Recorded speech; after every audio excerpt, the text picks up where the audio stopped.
Joining us now for MPT's HBCU Week is Dr. Wayne Frederick, the president of Howard University. Sir, thank you for joining us. Thanks for having me. You are soon to be retired president of Howard University at the end of this month. You took over there about 10 years ago. It was an institution with some difficulties. I read that you called yourself the reluctant president. Tell us about that time. What were the challenges? Yeah, it was a difficult time. We had financial difficulties. I would say, we had some structural deficits. Enrollment was dropping. Our net tuition revenue was extremely low. We had crumbling buildings. Our deferred maintenance was probably in the $750 million range with a repair and maintenance budget somewhere in the $2 to $4 million range. So it was really, I would say, on the brink of significant disaster. As well, one of the vice chairs of the board wrote a letter that was leaked to the press suggesting that the university wouldn't be around in another 3 years unless we made a change, which was unfortunate. The president, who at that time was my boss because I was the provost, was a really good man and really trying to figure out and find solutions. So what I found was a very difficult circumstance. Now that you're retiring as president, the institution looks a lot different. What are you most proud of?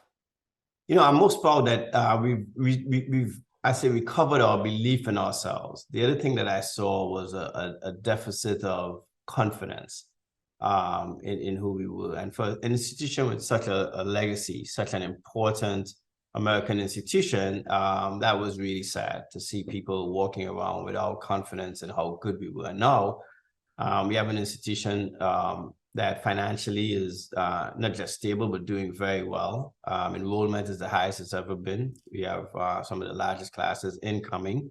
We're sending more African Americans to medical school than anybody else in the country.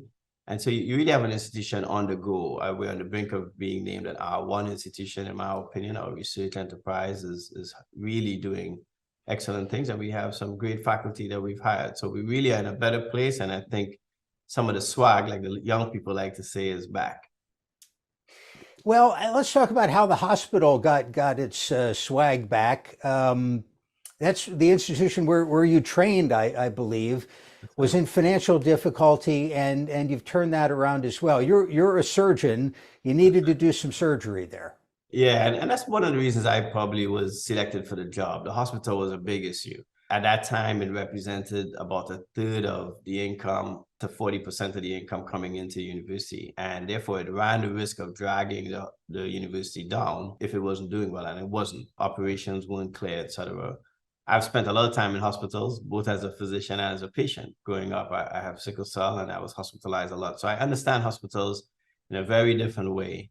And so I went about asking the board to buy me time. The interest at that time was to close the hospital, sell it.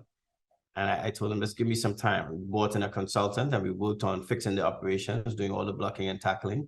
And that has improved. We're now entering our 6th or 7th year in the black. And so the hospital has really been doing much better. We have a partner in Adventist Health, and we're on the brink of building a new hospital as well. So things that 10 years ago, I wouldn't have been, I would have been shocked if somebody told me this is what would have happened as a result.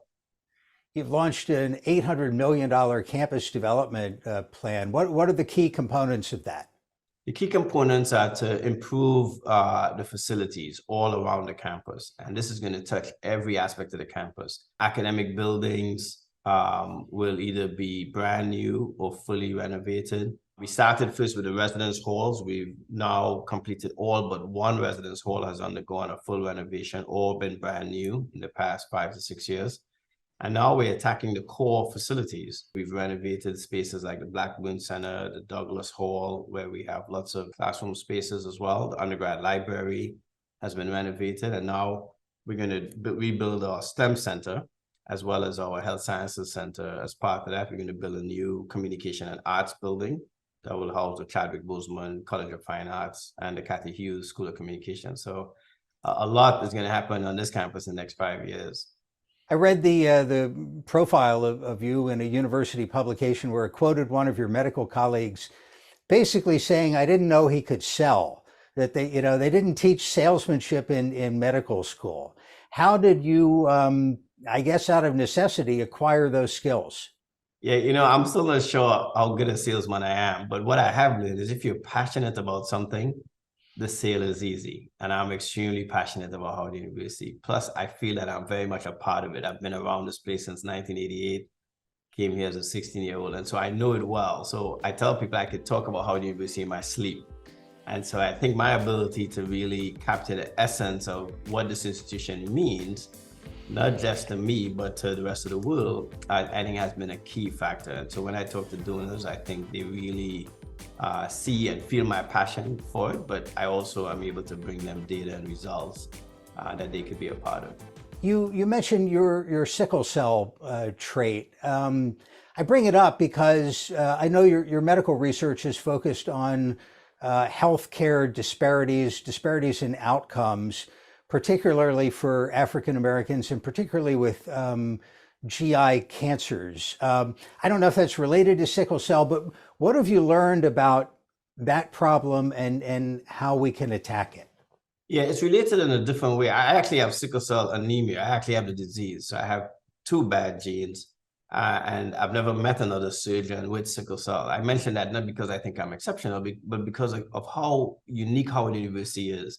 It had a sickle cell center. It took this 16-year-old kid with sickle cell and made me a surgeon, and then subsequently made me her president. And that type of care, attention to detail, is how we close the disparities. The disparities in cancers are significant. If you just look at the disparities in life expectancy, a Black male in Ward 7 and 8 here in Washington, D.C.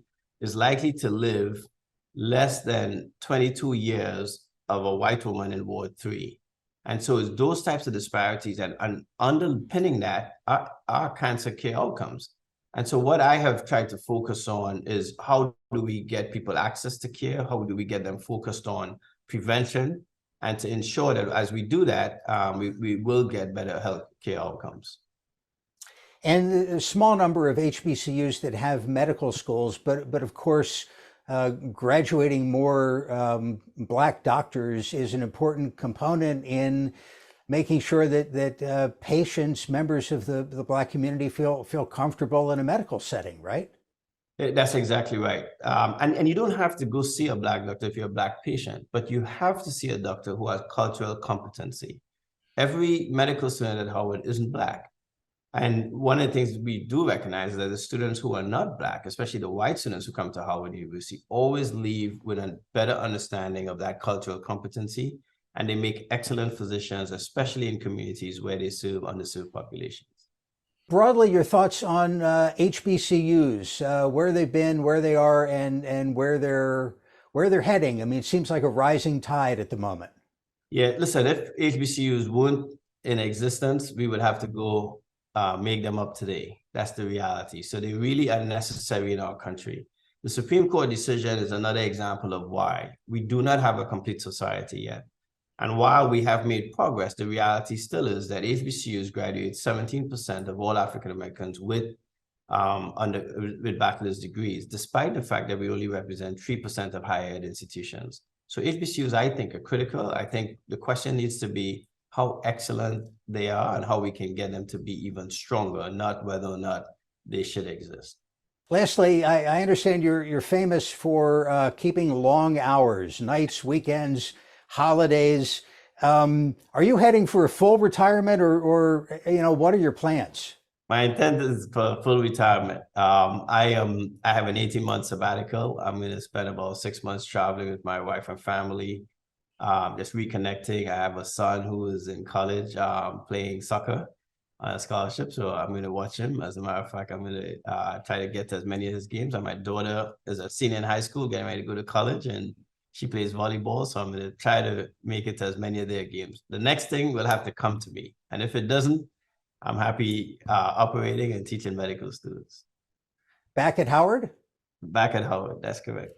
Very good. Joining us from Howard University, Dr. Wayne Frederick. Sir, we appreciate your time. Congratulations on your retirement. Thank you very much for having me.